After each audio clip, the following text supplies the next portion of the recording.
Hello and welcome. My name is Darren Hardy, and I'm the publisher of Success Magazine. First off, I want to congratulate you. If you are listening to this audio, it means you have made the first step towards your better future. You have decided to become an entrepreneur. Bravo. When I asked Donald Trump what the number one key to wealth was, he said, own your own business. Now, I know you might still be unsure, uneasy, wondering if this is really for you. You are probably thinking, did I make the right decision? Is this really for me? Sure, this might have worked out for others, but I'm not sure I can do it. You might think, I'm not like that guy or gal. I don't have the skills. I don't know the right people. I don't have the time, etc., etc. Just know those thoughts are natural. Everyone feels those very same things when they're first getting started. And during this audio, I will ease every one of those concerns for you and empower you with the skills and the mindset to be fantastically successful as an entrepreneur. Here's a little known secret about the most successful people in the world. First of all, they were all once a newbie, just like you, just getting started. And secondly, they all felt nervous, uneasy, if not downright scared and terrified in the beginning. Yes, this includes Sir Richard Branson, Donald J. Trump, Dr. Mehmet Oz, Maria Shriver, Tony Hawk, Anthony Hopkins, and many others I've had a chance to meet and interview. So, you are in good company. So if you feel any of those things, know that it is okay and part of the process. It will soon subside. But I also want to warn you, when you feel those types of feelings, your mind can start playing tricks on you to quote-unquote protect you. It will start inventing all kinds of things that are wrong with the business or the people or your circumstances, whatever, to give you a solid justification to why you will decide not to move forward with the business. So please hear my warning. It will happen, but now you can call out this covert tactic of your mind and keep it from sidelining you and the bigger dreams and goals that you have for your life. Take comfort in knowing this. The business that you have decided to sign up for, thousands of people have already done it successfully with less going on for them than you have. No excuse your mind can conjure up is valid. Those are just fear-induced protection tactics. Don't buy into them. And again, welcome to your exciting entrepreneurial future. I can't wait for you to look back 3 to 5 years from now and say, I can remember when I first got started, how I felt and what battles of the mind I had to fight. But boy, I'm glad I did. Now, look at my home, my family, this lifestyle, these pictures from our last several vacations, how great my kids are doing, how much I'm able to support my church, friends, and my extended family. I am so glad that I pushed myself through those first several days as I made the shift. And that is what I want to help you do, to make the shift to the entrepreneur mindset. Let's first talk about the variables involved in your being successful in the business you decided to join. Before I start anything, I like to evaluate all the variable success factors. What separates why one person might be successful at something and another one not? What factor or factors determine the difference? There are 4. Let's evaluate them together. 1 is the company and the leadership. Does the company you joined have different policies and procedures for Ivy League college graduates than for high school dropouts? Are Republicans given special incentives that Democrats aren't? Are Christians held to terms and conditions that are different from Jews? No? Well, then the company is the same for everyone, so that isn't a variable. How about the products and services? Do they ship different products into rich neighborhoods than they do poor ones? Do they offer VIP products exclusively available based on your social status, political connections, or family background? If everyone has the same products and services to work with, then that is not a differentiating variable either. Okay, then how about the compensation plan? This is where there is sure to be an inequity, right? Is there a faster ascension plan for white people versus black people? Are there special bonuses paid to men that women don't get? How about older people with families? Are they paid more than single people just out of college? No? Well, isn't that fabulous? This is truly the great equal opportunity employer. The playing field is completely level. Everyone has exactly the same variables to work with. And since the company is already successful, the product already selling, and the compensation plan already paying people an inordinate amount of money, none of those are variables at all. They are all proven. So what then is the only remaining X factor? There is only one thing that will determine your success or failure in this business. There is only one thing that will determine the level of your success in this business, and that is you. You are the X factor, and that is the point of this audio. I want to help you work on you to make the shift, obtain the entrepreneur mindset, to become the person you need to become in order to achieve the success you seek in owning your own business. A level of success so great, in fact, you might not have even dared possible for yourself before. Before we jump into the tough work of how to work on you, we need to address your core motivation for doing so. We have to address your why. Here's what I know for sure. Without a strong enough why, you will never do the how of what it takes to make the shift and to succeed in your own business. In my book, The Compound Effect, I talk about the fact that the will to do something is not enough. Willpower will fail you, as it has before most every diet, new discipline, or New Year's resolution that you've set. What you need now is why power. You need why power to make the entrepreneur shift. Here is why. The power of your why is what gets you to stick through the grueling, mundane, and laborious. All of the hows will be meaningless and seemingly insurmountable until your whys are powerful enough. Until you set your desire and motivation in place, you'll abandon any new path that you seek to a better life. If your why power, your desire, isn't great enough, if the fortitude of your commitment isn't powerful enough, you'll end up like every other person who starts a new diet or signs up for a new business opportunity and gives up too quickly and reverts back to their unfulfilling patterns of their old life. Don't let that be you. Let me give you an analogy to help bring this concept home. Imagine me putting a 10-inch wide, 30-foot long plank on the ground and saying, if you walk the length of the plank, I'll give you $20. Would you do it?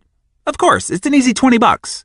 But what if I took that same plank and made a rooftop bridge between two 100-story buildings? If I still offered you the $20 for walking across the plank, would you do it now? Likely you'd say, no way, Buster. However, imagine if your child was on the opposite building, and that building was on fire, the flames licking at their neck, and if you didn't walk across the plank to save them, they would certainly perish and die. Would you walk the length of the plank now? Without question and immediately, you do it, $20 or not. Now, why is it that the first time I asked you to cross that sky-high plank, you'd say no way, yet the second time, you wouldn't hesitate? The risks and the dangers were the same. What changed? Your why changed. Your reason for wanting to do it. You see, when the reason or the why is big enough, you will be willing to perform almost any how. To truly ignite your creative potential and your inner drive, you have to look beyond the motivation of monetary and material goals. It's not that those motivations are bad. In fact, they're great. I'm a connoisseur of nice things too. But material stuff can't really recruit your heart, soul, and guts into battle. That passion has to come from a deeper place. So, the first thing I want to challenge you to do is to discover your why. Why do you want to be an entrepreneur? Why do you want to earn more money? Is it to send your children to the best universities around the world? Is it to contribute to your church? Is it to buy your parents a home so they don't have to worry about their financial future? Do you want to travel, owe no one anything, have complete and utter financial independence and peace of mind? What are you willing to fight for, work day and night for? What are you willing to walk across that 100-story high plank for? What you are looking to unearth in yourself is your passion. In my opinion, and the opinion of many of the most successful business leaders on the planet, this is the single most important discovery you can make in yourself, the discovery of your personal passion. It will be the fuel for your entrepreneurial engine. It will breathe life into your goals, dreams, and ambitions. All right, now that we know it will be your why power that will power your engine, and it will be the emotional force of your passion that will fuel your engine as you drive forward, I now need to help you avoid what I call the 5 hidden landmines of entrepreneurial and business startup. So, I'm going to map out these 5 landmines and give you the mindset shift you need to make in order to navigate around them. Are you ready? Okay, here's number 1. Success factors. Everything you've worked hard to accumulate up till now is useless. I don't mean to say it so bluntly, but you really need to hear this. I know that it sounds harsh, but it's the truth. I'm trying to help you avoid a landmine here. To do so, I can't pull any punches. I have to give it to you straight, or you might roll right onto a bomb that you didn't even see under your feet. All the education you have accumulated, your resume, all the awards you've collected, the titles you've reached during your ladder climbing ascent, all of those are worthless to you being successful as an entrepreneur. In fact, I will go as far as to say those success factors will be your greatest inhibitors to your being able to be successful in this field. Why? Primarily because you have spent the last 10, 20, 30, even 40 or 50 years relying on those developed strengths. Your success was based on how well you did something, how well you presented, sold, and performed. Your unique process in your job was your weapon, secret, and advantage. The business you are now in is not about you or about what you can do. In fact, it's the opposite model. This is one of the biggest mental shifts I can help you make to help you be successful in this business. Your previous career or business was based on your efforts, your deliverables. This new business is the opposite model. It is not what you can do. It's what you can model and replicate hundreds, thousands, or even tens of thousands of people to do. You are used to producing 100% of the results by your efforts. The beauty of this model is that you can earn 1% from 100 people's efforts, if not 1% from 1,000, 10,000, or more, instead of only 100% of your continued efforts. You are no longer the issue. The model of simple, easy duplication is. I know that this will be a tough concept for you to grapple with because before, your success model was built on the unique and dynamic qualities of your skills and processes.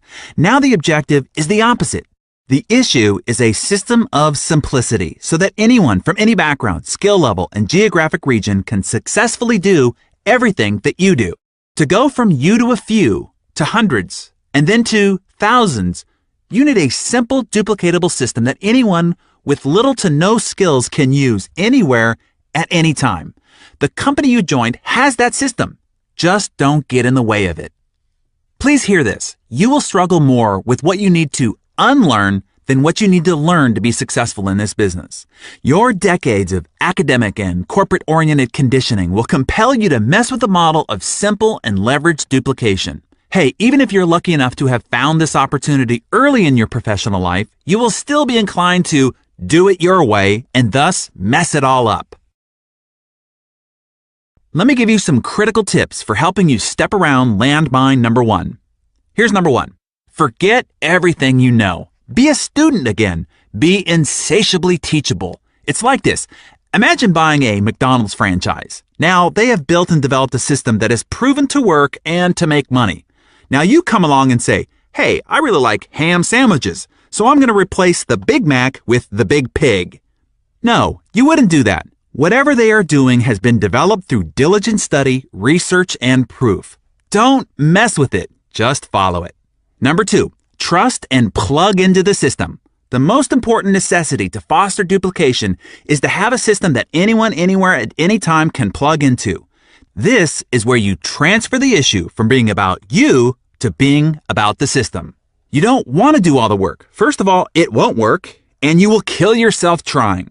No, you want the system to do all the work. Not only will it then work for you, it will work for anyone, and that's when the magic of duplication can kick in and send your financial potential into the stratosphere. And all this is additionally reinforced in suggestion number 3. Use the tools, don't be the tool. The company has agonized over and painstakingly developed the best possible tools for you to use. They have collaborated with the best experts and invested lots of money to create professionally designed and packaged materials into CDs, DVDs, websites, magazines, and brochures, etc. to tell the story of the business, the company, and the opportunity. Now you don't have to, so don't. You can look at it this way. The tool is the advertisement or story of the product, service, and company. The company could have paid TV cable operators or radio stations or newspapers to distribute that advertisement, but instead, they are giving you the opportunity to distribute it. The company benefits by getting the advertisement distributed by a credible, trusted source, you. Your benefit is if the person you hand it to likes it, instead of the TV, radio, or newspaper people getting paid, you do. And not just once, every time. Not just every time to those that you show the tool to, but every viral ripple effect from that point forward. Here is landmine number 2, lack of structure. At first, this sounds like a great thing. You are finally free. There is no commute to the same old place day after day after day. You are not relegated to a small cubicle or chained to the desk surrounded by the same 4 walls all day. There is no one to acquiesce to, fill out reports for, or have constantly looking over your shoulder. You don't have to call in if you're going to come in late or ask when you can take a vacation or even make a doctor's appointment. You are free. You can do what you wish, when you wish, and how you wish. And for the new entrepreneur, this is terrible. It is terrible because it is a completely foreign territory and can be incredibly uncomfortable. At the very least, the behaviors, disciplines, self-motivations, and self-accountability systems are not developed. Think about it. For most people, their entire life has been rigorously structured. When they went to school, they were told how many units were required for what degree. They were given a syllabus with detailed expectations, strict deadlines, and you were tested on your performance. Your results were delivered in black and white on your report card. When you left school and got a job, you were told where to sit, when to be sitting there, for how long, when you could get up to go to lunch, and when to be back, and what exactly you were to do while you sat there. You were given a detailed job description and held accountable for regular progress reports, all the while under the constant watchful eye of someone hired simply to watch you or quote-unquote manage you. This behavior, training, conditioning, and routine was developed over 10, 20, 30, maybe even 40 or 50 years. You can see why when all of that is removed and the new entrepreneur is left standing alone without that rigorous structure, they can freak out or at the very least be completely and utterly unproductive. They try to convert the kitchen table into a desk. The bathrobe becomes their new uniform. Their office mates are the refrigerator, the TV, the couch, and the ever-needy kids who now have an always accessible servant. And without your boss's stick into your ribs to deliver results, most people end up justifying their quote-unquote working by becoming product experts or making lists, preparing materials, or continuing just to get ready, aim, and never fire. It would seem that they worked all day, but they never actually did the basics of introducing the product or opportunity to someone new, through a tool of course, or follow up on those already in process. Never mistake activity for productivity or movement for achievement. There's a big difference. Anyway, a few weeks or months walling away like that, and most people go running back to the corporate bosom. Because even if it's a bad mother, it's still a familiar mother and one they have grown up and gotten used to for decades. Does that make sense? So, let me help usher you safely around landmine number 2. Here's suggestion number 1. Always start part-time. This is so important that I wanted to invite my mentor, Mr. Jim Rohn, in to help make this key point for you. For those who don't know Jim Rohn, he was considered America's foremost business philosopher and one of the most influential thought leaders in the history of personal development. Let's listen in to Jim. Now, when I first was recruited, I'm a distributor for this little product called Abunda Vita. And here's what my mentor said, Mr. Schoaf. He said, Mr. Rohn, you can start this miracle working business part-time. You don't have to go full-time, you can start part-time.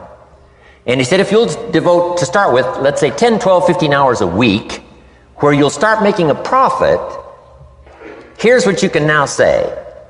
I'm working full-time on my job and part-time on my fortune. Because profits lead to fortune. I got so excited about that philosophy. I'm working full-time on my job, but now I'm working part-time on my fortune. I found a way not only to make a living, you won't believe this, I found a way to make a fortune. Can you imagine what that's like then to get up in the morning?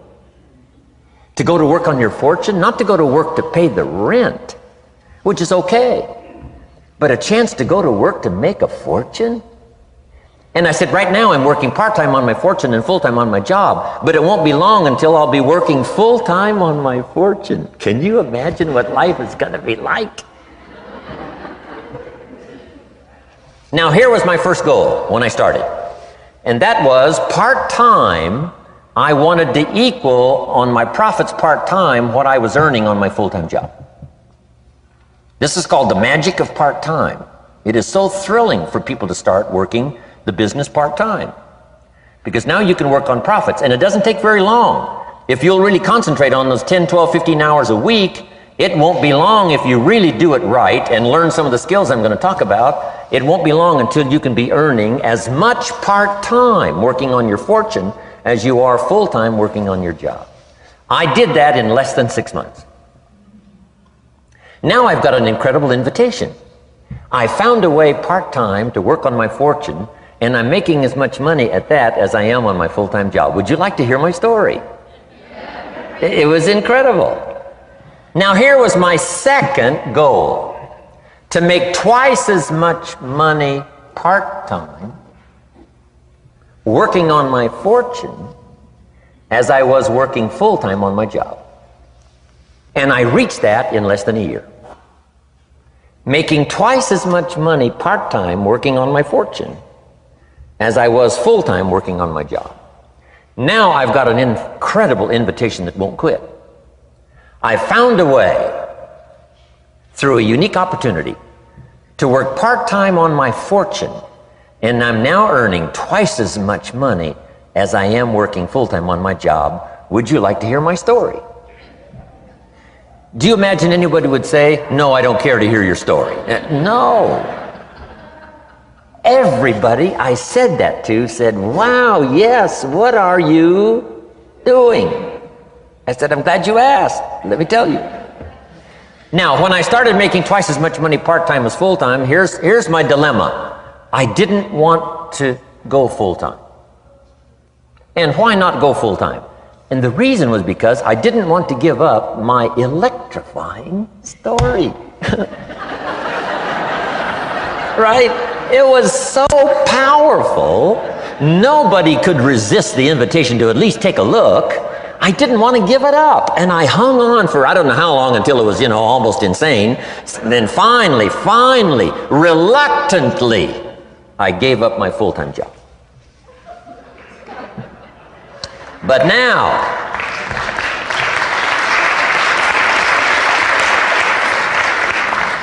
now you can imagine the thrill and excitement of going to work full-time on my fortune. It was incredible.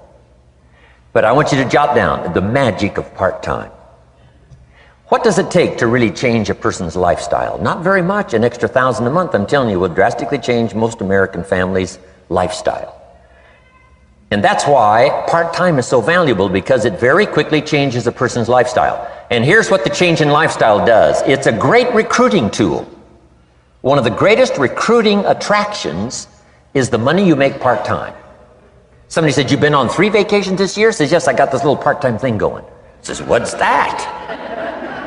You bought 2 new cars, one for you and one for her? How did you do that? Said, I got this little part-time thing going. Your kids have got all these new clothes? Yes.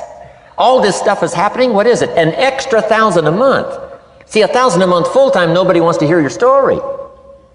$1,000 a month part-time that starts to change your lifestyle, everybody wants to hear your story.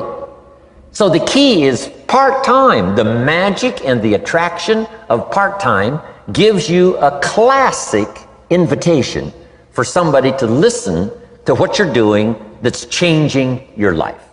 Okay, with that great context, let me give you a couple other suggestions to help structure yourself for success as you get started. Suggestion number 2, call a family meeting. Enroll the entire family into the vision, objectives, and rewards of being successful in your new entrepreneurial endeavor. Explain what benefits the family will realize by the additional income and lifestyle freedoms. Explain how this impacts every individual's hopes, wants, and desires. Your first recruits in your new business need to be your immediate family. They don't have to be doing the business with you, but they have to be supportive in every way possible of you doing the business. You need to all be spiritually on board together to be able to navigate the rest of life's demands as a family to keep your focus on building your new business. You will need to explain the short-term sacrifices that will be necessary to earn the rewards everyone is after. Explain the extra time you have to put in, some events you might have to miss, some evenings you might be out late, and some other boundaries that you need to set inside the home when you are quote-unquote watering their new money tree. Suggestion number 3. Now set your boundaries. Create your system. Create a specific place in your home that you will do your business. Only do it there so it doesn't take over your family home and lifestyle. And so when you are there, you are focused and can ask the rest of the family for undisturbed time. Create set hours. This is particularly important as you build your business in parallel to working your full-time job. Take a calendar and block out key spots throughout the week. Block out the regular local meeting times, conference calls and trainings. Block out when you will have one-on-one coffee or lunch meetings with prospects or new recruits. Block out when you're going to make outbound prospecting calls and follow-up calls. Simply figure the time you will be working the business, and then I have a very important suggestion for you. Protect those blocks of time. Work during those blocks of time like your life depended on it. Your future life does. Be steadfast about protecting that time and maximizing your productivity during your allocated time. And as important, when it's not time to be doing the business, shut it down.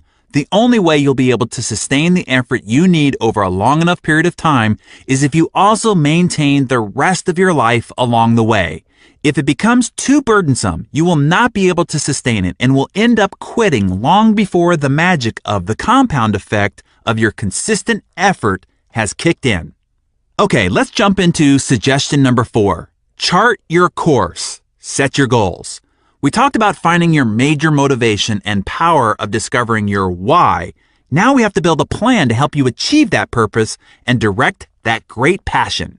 Whenever I'm asked what one skill I would attribute to any unusual success that I've realized in my own life, this is my answer: learning how to set, stick to, and achieve big goals. Goal achieving is an art form. There's a big difference between the New Year's resolution or to-do list type of goal writing and a thorough system of planning, staying accountable to, and the actual achievement process of realizing well-crafted goals. I learned this process early on and was the reason why I was able to achieve some comparatively extraordinary things early in life. A 6-figure income by age 18, 7 figures by 24, and a $50 million company by age 27. I tell you that only as a testimony to the results mastering this skill can produce. This is an art form and has been an ongoing study and refinement process for me for the past 20 years. I have boiled it down to the essential components and built a system behind it that not only helps you articulate and document your grand ambitions, but also how to architect the plan of action to get you there and build in an accountability and improvement system that guides you all along the way to help you actually achieve those big goals. If you're interested in this system for yourself, you can access it at success.com/best year ever. If you get your hands on a copy, I can promise it will become the most important book you will carry around every day. And not because of what I wrote in it, but for what you will write in it. It will be the book that houses your why power and the collection of your passions, your core motivations for wanting to succeed, persist, and see this journey through.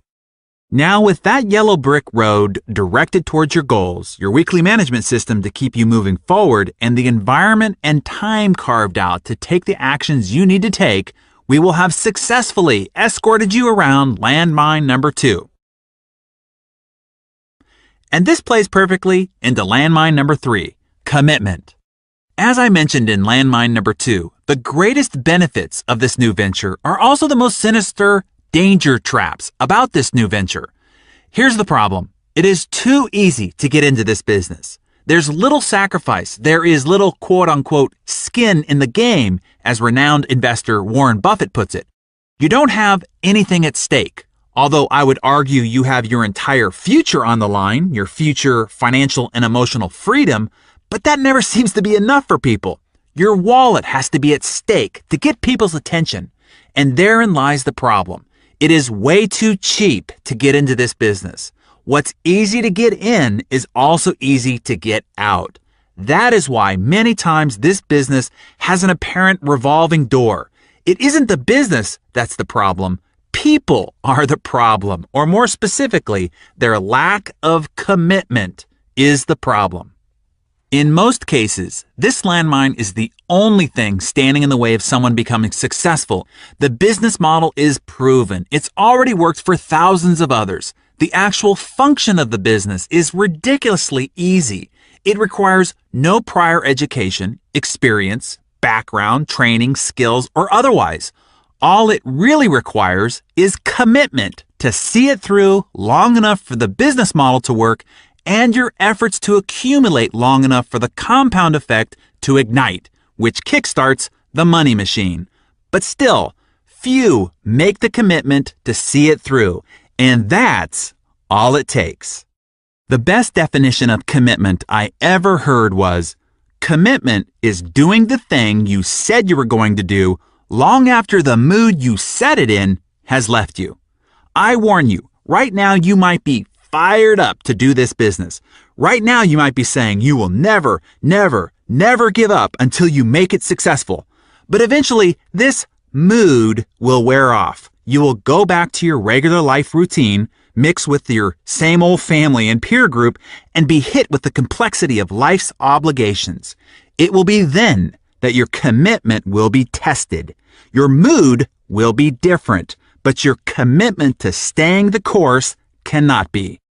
Here is the best tip I could give you on this entire audio. Are you ready? Here it comes. Whatever business you signed up for, be here a year from now. Did you catch that? I'm serious. It's that simple. Be here a year from now. And in the meantime, just do what we've discussed thus far. Follow the system. Use the tools. Structure your working situation and do the taught fundamentals over and over and over again during that first year. I can tell you with great conviction, if you just do that, stay for a year and perform the fundamentals consistently throughout that year, you will have success. No joke. That's it. If that's the only thing you take away from this audio is to make a commitment and say, okay, I will do this for a year and I will follow the system and do the simple activities all year long, you will have gotten $1 million tip. Please heed it. Now I'd like to bring in Mr. Robert Kiyosaki, yes, of the Rich Dad, Poor Dad fame, to challenge you a bit further on this topic. Robert will tell you why you and your personal development are the keys to your greater success as an entrepreneur, and why you should commit to this process for at least not 1 year, but Robert's going to challenge you to do it for 5 years.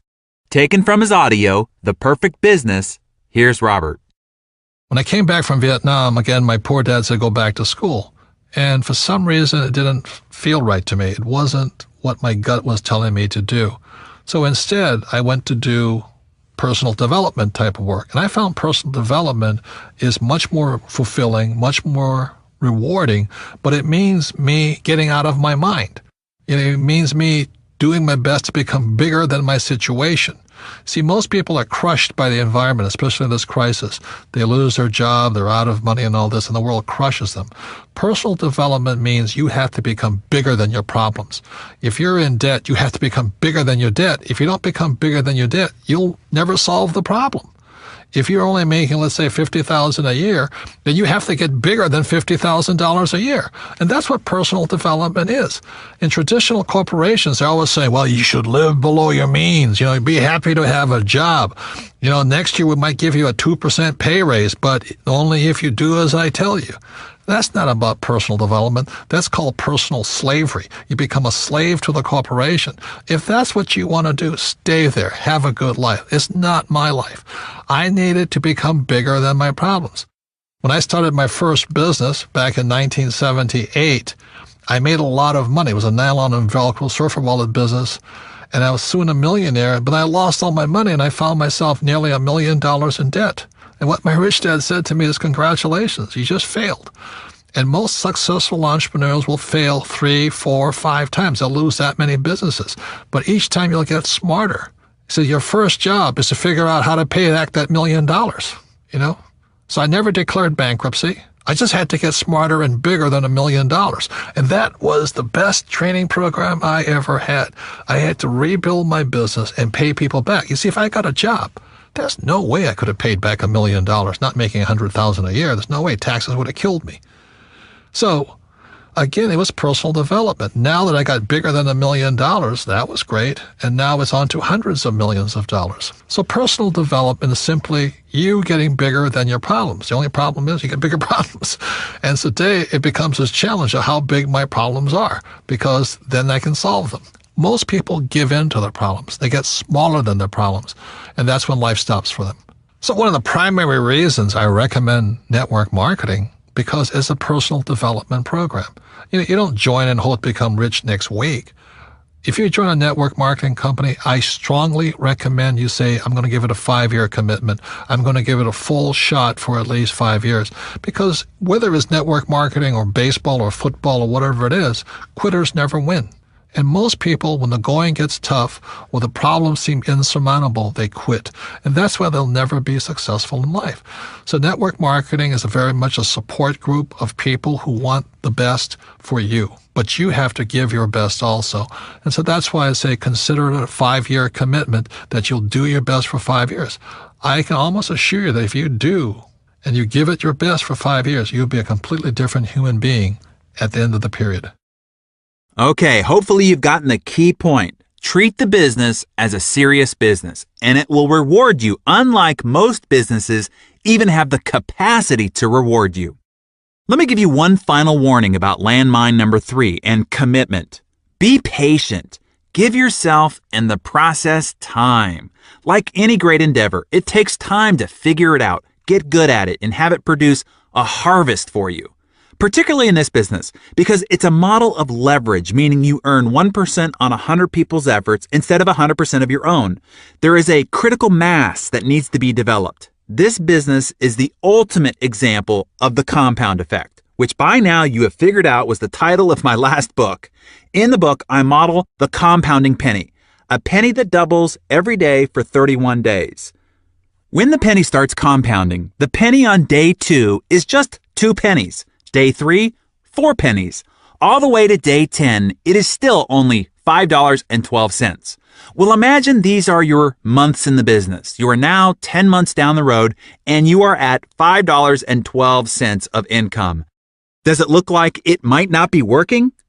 It would appear that way, but what you don't know is that you have incited the compound effect.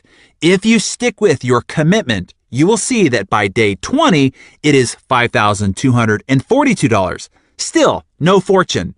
But if you stick with it through patience, consistency, and commitment, on day 31, that compounding penny is $10,727,418. What is important to understand is that the math between day 1 and day 2 and the math between day 30 and 31 all along the way was exactly the same, but you couldn't really see the magic of the exponential growth until it reached critical mass. That is exactly what you will experience building your business, and you will have to be willing to keep on keeping on. Maybe simply in faith, knowing that even though the results aren't visible, the compound effect is working. And if you commit consistently enough, long enough, the rewards will be astronomical. That is why I ask you to simply commit to being here a year from now and do the simple basics all along the way, because it will appear like it's not working. But if you stick with it, eventually the exponent of the compound effect kicks in, and before you know it, your rewards are a multiplier more than you could have even imagined. Now that sets up our next landmine perfectly, because as you are journeying forward during that first year and your results aren't necessarily visible yet, you are a bit vulnerable, and this landmine can really catch you off balance. Landmine number 4, self-image. Because most of the rest of the world has been conditioned as you have by academia, corporate culture, media, society norms, being an entrepreneur can be met with great antagonism. This is where good intending, well, sort of, friends and family try to talk you out of your new ambitions. First off, it's important to recognize some of the emotions of rejection you might feel and how it might be different than anything you've experienced before. I don't want you to be caught off guard by this landmine, so let me explain.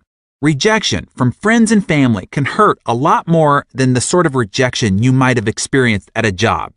You can have a customer, prospect, or even boss or colleague reject you at the office, and you can go home and no one really knows about the embarrassing little failing.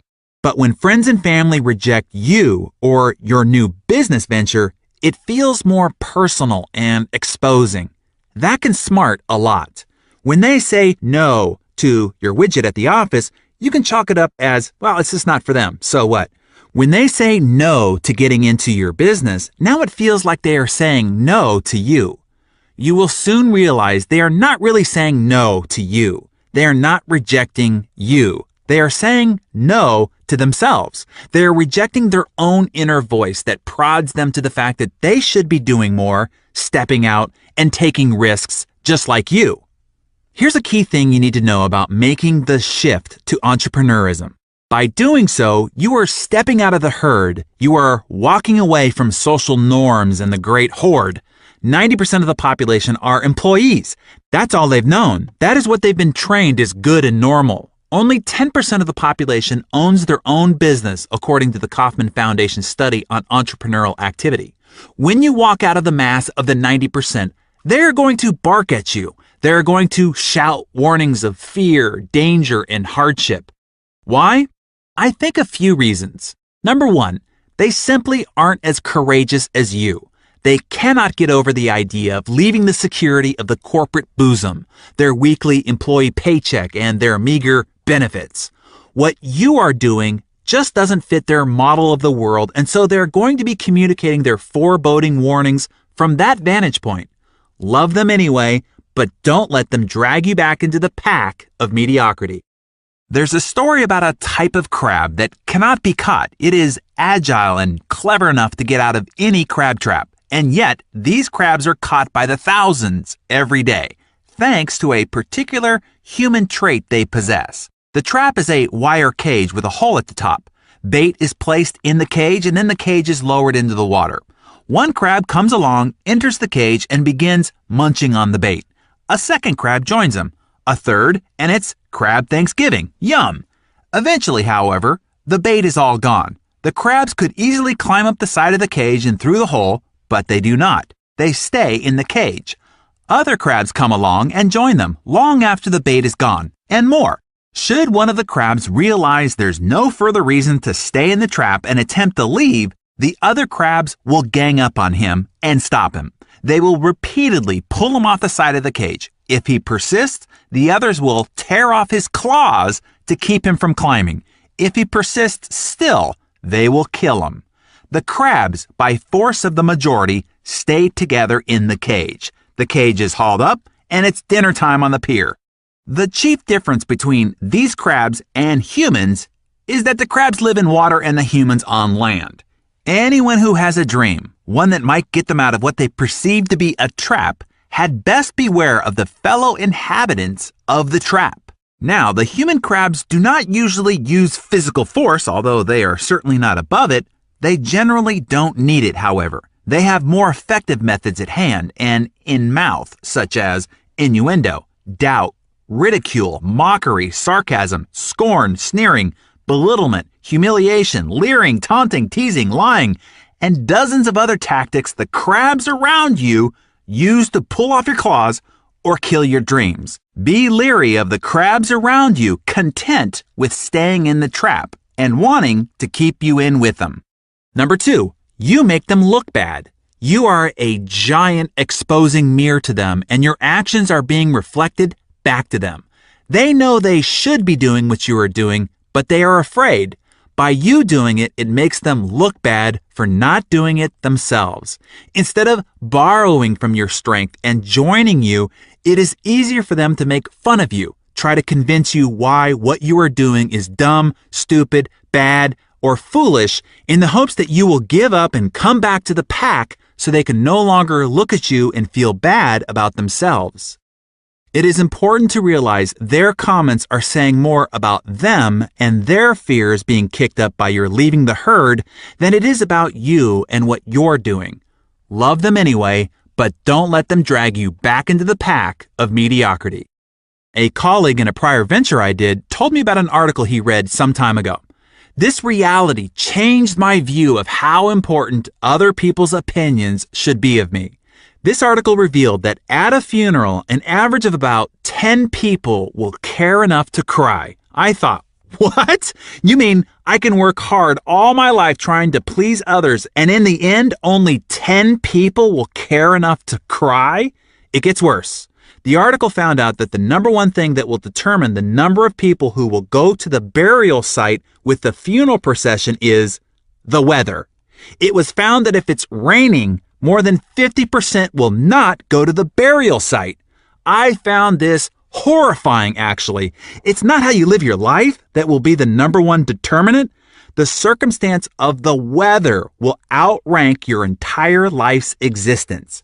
When I heard that, my entire perspective on living for other people's favor or approval changed. Right then and there, I no longer cared what other people thought of me and whether they approved of me or what I was doing. Their rejection no longer had any power, particularly if I thought that they wouldn't even be one of the 10 who would cry. Many times before making a prospecting call or after one where I was rejected, I would ask myself, would this person cry at my funeral? And most of the time the answer was, I doubt they'd even walk across the street to even go. Why do I care what they think? That is a very liberating way to think of it. And the truth, we spend so much of our lives worrying about being rejected by other people. And most of these people will probably not even come to your funeral. If they do, they probably won't cry. And if they do and it's raining, they will probably drop out of the funeral procession altogether. I pass this important perspective forward to you. Don't let people who don't matter, matter. And then there's the great advice from our friend John Addison, co-CEO of the multi-billion-dollar company Primerica, gives us. Never accept advice from people who are more screwed up than you are. That's a good mantra to live by. Steve Jobs said something beautiful in his commencement speech to the 2005 graduating class of Stanford University, which was just a year after he was diagnosed with pancreatic cancer and given 3 to 6 months to live, which he beat, of course. Let me repeat it for you here. Quote, "Your time is limited, so don't waste it living someone else's life. Don't be trapped by dogma, which is living with the results of other people's thinking. Don't let the noise of other opinions drown out your own inner voice, heart, and intuition. They somehow already know what you truly want to become." And that leads us gracefully into our last potential landmine, and that is landmine number 5. The product you are really sharing is you. This is a big and important distinction to understand. You see, when you are at a job, you are performing a task. It might be computer programmer, marketing director, systems manager, network engineer, whatever. When you get into marketing, there is a giant misconception that what you are sharing is the product or service of the company or the business opportunity or financial freedom or health or hope or any number of things. But what you are really sharing is you. And this is a frightening reality for most people. You see, in the product representation business, and most particularly the recruiting business, you are in the attraction business. When you are telling people about this great product or great opportunity, they are looking more than they are listening. And they are asking themselves, do I want what this person has? Do I want to be like this person? Do I want to show up like this person is showing up to me? Do I want to come off to my friends and family like this person is coming off to me? In that moment, you are the billboard, brochure, and poster child of that product and the company. How does the company look if you look in the mirror? The answer to that question is what you constantly want to be improving on. You see, it's not what you say that gives your words power and influence. It's who you are behind your words that gives your words power. This is an important distinction because people are constantly perplexed about what to say. They think it's the script that matters. What you say has very little to do with your ability to influence and attract. Let me give you a perfect example. The greatest recruiter in the world had one of the worst scripts imaginable. I mean, if you were a script writer, you would find this horrifying. Here's what he said. You follow me. That's it. That was his complete recruiting script. But it was effective. Why?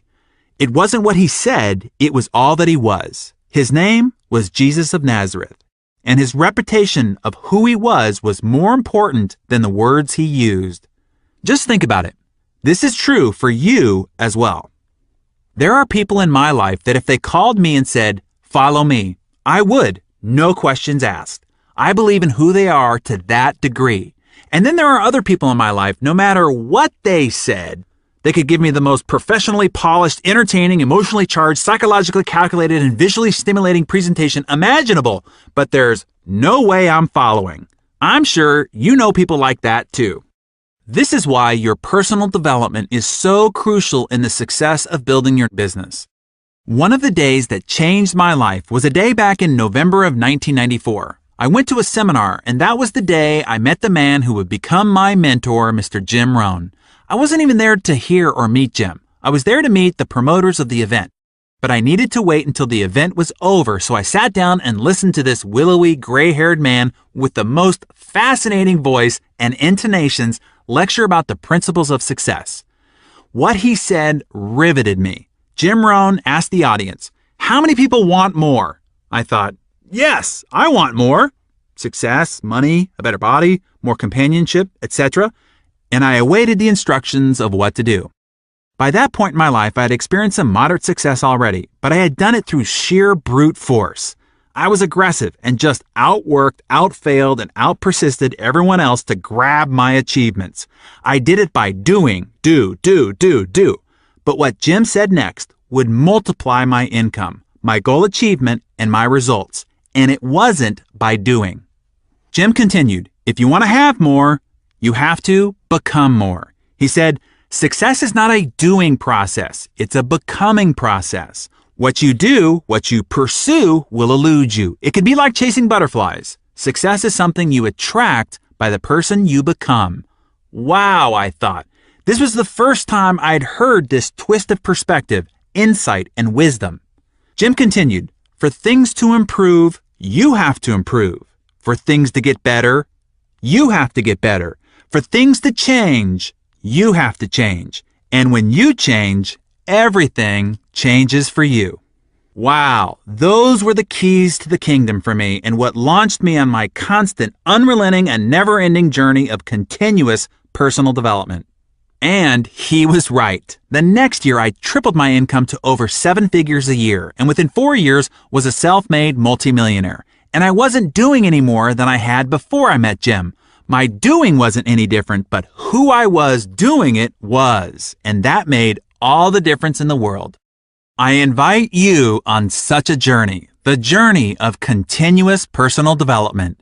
If you want anything more in life, this is the yellow brick road to getting there. As Jim Rohn says, you want to work harder on yourself than you do on your job. In this case, you want to work harder on yourself than on your business. In fact, your business is you. The more you grow, the more your business will grow. So, when it comes to where you want to focus your personal development and what will be responsible for your successfully making the shift into entrepreneurialism, the key is the nurturing, continual cultivating, and never-ending fortifying of your positive attitude. I hope you get this key point. Over what to say, what to do, what to learn, what you do or don't know, None of that is as important as your focus on continually developing and improving your positive attitude. It is what separates the superachievers we all idolize from everyone else. Above all other attributes, it is their attitude that sets them apart and will for you too. So, I can hear you saying, okay, Darren, I get it, but how do you do this? How do you continually bolster your positive attitude? How do you go to work on your personal development? Well, let me give you a simple plan. Your personal development plan can be as simple as this: reading 10 pages of a good book a day. Maybe just 5 pages when you first get up and 5 pages just before you go to bed. Oh, and it could also be 10 pages of a success-oriented or titled magazine, hint, hint. This is going to affect you far more positively than reading about what's wrong, tragic, or dangerous in the world by reading the newspaper when you first get up or watching the 10 o'clock news just before you go to bed. Secondly, listen to 30 minutes of an instructional audio a day. You can do this as you drive, when your hands are busy but your mind is free. I can tell you, my car does not move without 2 things: gasoline and an ever-present library of instructional CDs that I listen to as I drive around. As a society, we average 12,000 miles a year. That's 300 hours of feeding time.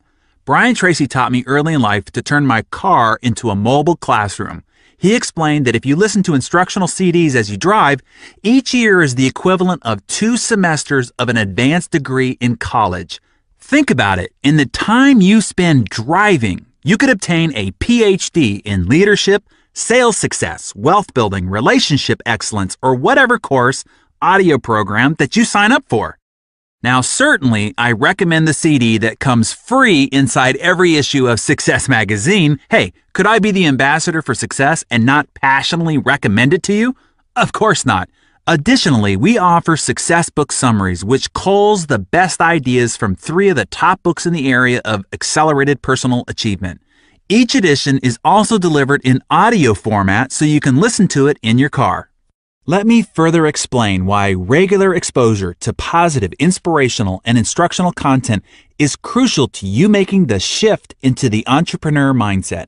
It is important to understand how our mind works. Simply understood, our minds operate like a computer.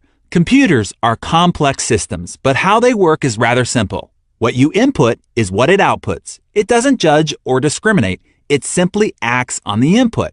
This is also how your mind works. It doesn't judge or discriminate the information you feed it. It simply acts on the input. I'm sure you've heard the axiom, garbage in, garbage out. This is true for computer programming and for the information you allow to program your mind. Here is how the creation process works. You get in life what you create. That is easy enough to understand. We are creative and productive beings. Our life is a result of all we have created. So, what informs your creative process? You create what you expect. I'm sure you've heard the adage, expectation manifests into creation. What you expect to happen is what your creative capacity goes to work on producing. So then, what is driving your expectation? You expect what you think about. This is why all legendary books of personal development have been focused on this thinking part. Books like Think and Grow Rich, The Power of Positive Thinking, The Magic of Thinking Big, As a Man Thinketh, etc. All these books explain how your thoughts end up controlling all the outcomes in your life. What you think about comes about. However, I'm always after the deeper question. If it's our thoughts that drive our expectation, which directs our creativity that produces our results in life, what then is controlling what we are thinking about? That would seemingly be the all-important question then, right? And the answer is simple. Whatever input we are feeding our ears and eyes is what is putting this entire creative process in motion. You see, your mind is like an empty glass. It will hold anything you put into it. You put in sensational news, salacious headlines, talk show rants, and you're pouring dirty water into your glass. If you've got dark, dismal, worrisome water in your glass, everything you create will be filtered through that muddy mess because that's what you'll be thinking about. Garbage in, garbage out. All that drive time radio yak about murders, conspiracies, deaths, the bad economy, and political battles drives your thinking process, which drives your expectations, which drives your creative output. That is bad news. But just like a dirty glass, if you flush it with clean, clear water under the faucet long enough, eventually you'll end up with a glass of pure, clear water. What is that clear water? Positive, inspirational, and supportive input and ideas. Stories of aspiration, people who, despite challenges, are overcoming obstacles and achieving great things. Strategies of success, prosperity, health, love, and joy. Ideas to create more abundance, to grow, expand, and become more. Examples and stories of what's good, right, and possible in the world. That's why we work so hard at Success Magazine. We want to provide you with those examples, those stories, and the key takeaways you can use to improve your view of the world, yourself, and the results that you create. That's also why I read several pages of something inspirational and instructional in the morning and in the evening and have personal development CDs playing in my car. I'm flushing my glass and feeding my mind. Does this give me an edge over the guy who gets up and first thing reads the newspaper or listens to news radio on his commute to and from work and watches the evening news before going to bed? You bet it does, and it can for you too. Now get this, just after completing the 1-year commitment you've made to yourself to be here in your new business, this simple commitment to 10 pages of reading and 30 minutes of listening, which by the way includes taking the weekends off, we don't want to wear you out or anything, you will have read 13 books and listened to 130 hours of success and achievement material. Books and audio material on becoming a more confident leader, a more persuasive communicator, a more efficient and productive achiever, strategies on living healthier with more energy and vitality, ways to foster deeper intimacy and passion in your marriage or personal relationships, whatever. Imagine the impact this instruction can have on who you are and how you show up in the world, particularly to the friends and family around you and those you come to interact with daily. This will make you attractive beyond belief and will make you a magnet to other like-minded achievers around you. So, where do you find these resources? Again, you can go to success.com, subscribe to Success Magazine, and find other books and audio programs to continue to feed and flush your mind. As mentioned before, I recommend all the Jim Rohn audio programs and certainly the Compound Effect book and audio program. You can also register to receive Seeds of Success, which is free and it delivers great ideas, tips, and inspiration into your email inbox each week. If you want a complete list of my favorite personal development resources, you can find them on my blog at darrenhardy.success.com. Now, I want to leave you with 2 final suggestions for completing your shift into entrepreneurialism. Number 1, do it now. The journey of 1,000 miles begins with a single step. Fear keeps people from taking action and moving forward. Their mind invents 1,000 excuses to why they are not ready. I'll start on Monday. I need to organize my list. I need to get my business cards first. I need to get a new briefcase, file folders, or paste the pictures on my vision board first. Don't get caught up in this paralysis. Too many people fall prey to the ready, aim syndrome and ultimately never fire. Admittingly, the hardest step to take on that 1,000-mile journey is that first one. Destroy that fear by taking it quickly without even thinking about it. Just lunge your body forward, and without conscious thought, your right foot will fly out in front of you and catch your fall. Then, without hesitation, lunge your body forward again, and your left foot will spring forth to catch you. But don't stop now. You are starting the move. Lunge your body forward again, and wow, here comes the right foot again. It's a miracle. Even if you trip and fall, at least you have moved forward. You did the hardest part of the 1,000-mile journey. You started. You remember back in high school physics class, Newton's law of inertia, right? A body at rest tends to stay at rest unless acted upon by an external, unbalanced force. Well, make that external force be your own mental shove in the back that forces your body forward. I promise your feet will catch your fall. Now, Newton's second law can kick in. A body in motion tends to stay in motion. And yeah, you have done what 90% of people fail to do. Get started.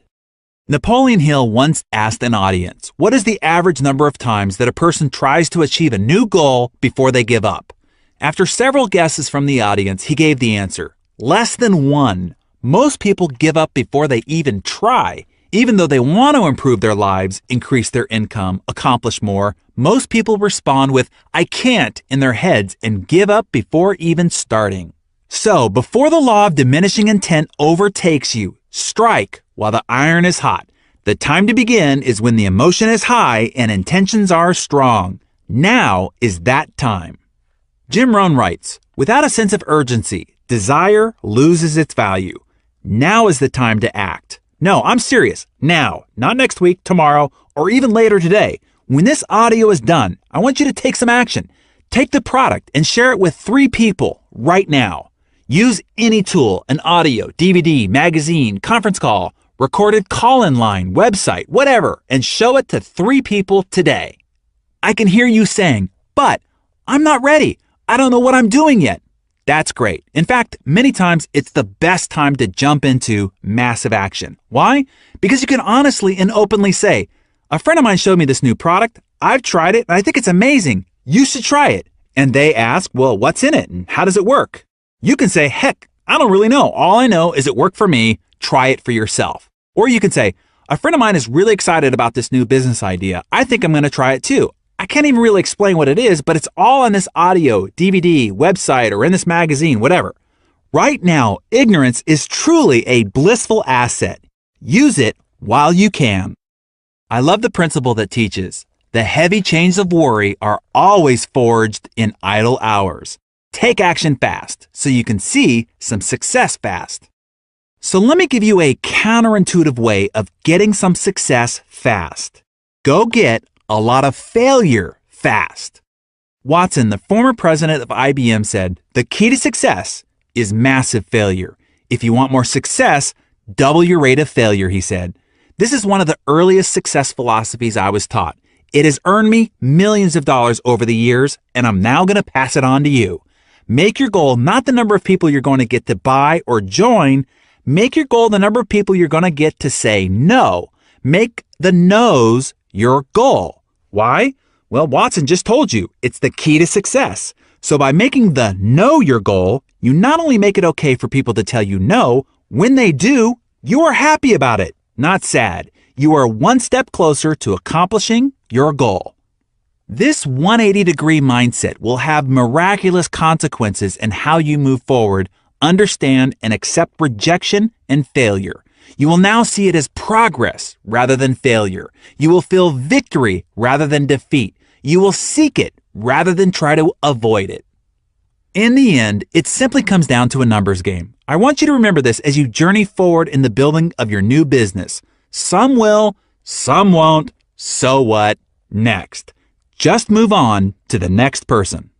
I want to challenge you with this as your first goal. Now, it's a big goal, so I want you to be ready. You can cut it in half or a fourth if you only want half or a quarter of the success.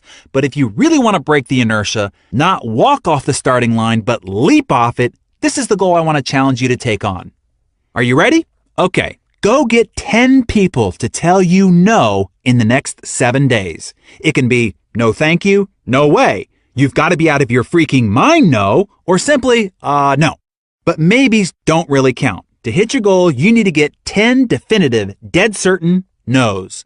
Do as Jim Rohn said. Invite them to be one of your 7 out of 10 who say no so you can keep the law of averages moving along.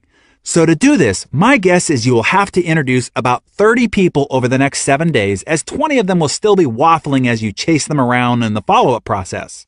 These need to be quality introductions too, which means getting the product or tool in their hands. An audio, DVD, magazine, a live meeting, conference call, or other tools the company has professionally produced for you. Then ask, do you want to buy it? Or do you want in with me?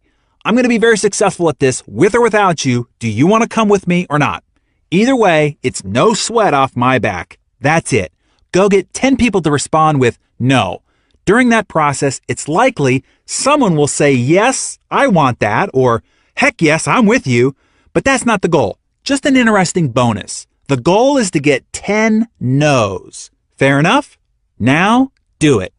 This might be the most important challenge you ever take on. Not that it's that big or even that hard, but there's incredible magic in taking significant enough action to get yourself moving forward, long enough to progress through enough defeats to gain enough victories to have you live to play another day. That starting process could be the difference of you making it, thus making the shift, which a year, 2, or 5 from now could be the reason why you're living such an abundant lifestyle with complete financial and time freedom, leisure traveling around the world, and making a significant contribution to the people and the organizations you care about. How this adventure ends for you has a lot to do with how it starts. Get started now. And here is the last ingredient I suggest you need to make the shift to entrepreneurship. It is one of the key ingredients I observe in all the great achievers I get a chance to meet, and it is this: resolve. I love the quote from Benjamin Disraeli: "Nothing can resist a human will that will stake even its existence on its stated purpose." This simply means, I'll do it or die. Wow, nothing can get in your way with that conviction of commitment.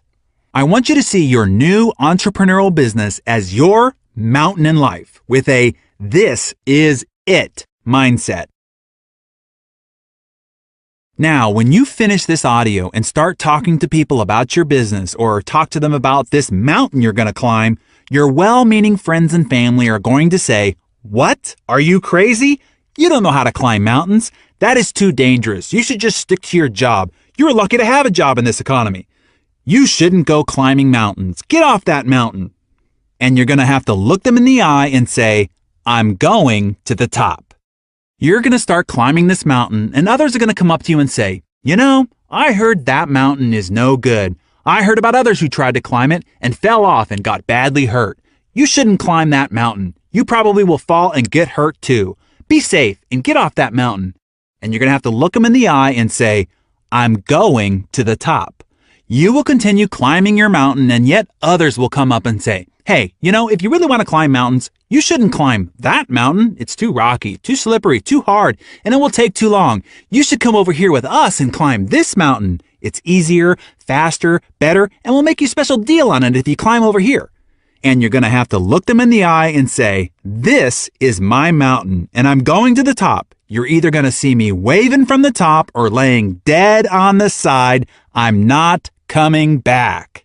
That is the kind of resolve I wish for you. That resolve, armed with your why power, your unrelenting commitment to the process for at least a year, and your jumpstart to grab 10 no's in the next 7 days, and you are virtually assured glorious success. Over the next 7 days, let me encourage you to listen to this audio over and over again. Use this audio through your first 7-day dash to keep your mind elevated and your spirit invigorated. Play it over and over again to continue to prod you to move forward. Okay, I am really excited for you. This is the beginning of the rest of your life. Your decision and now action to make the shift will forever positively impact the future of your family. Life will never be the same starting today. The abundant possibilities are now available to you. You can now exercise the person you were meant to be and live the life you were meant to live. I will leave you with the famous words of Henry David Thoreau. Go confidently in the direction of your dreams. Live the life you've always imagined.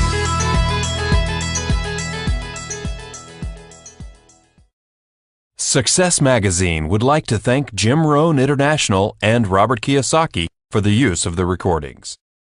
Your First 7 Days, Making the Shift. Copyright 2010 by Success Media. All rights reserved.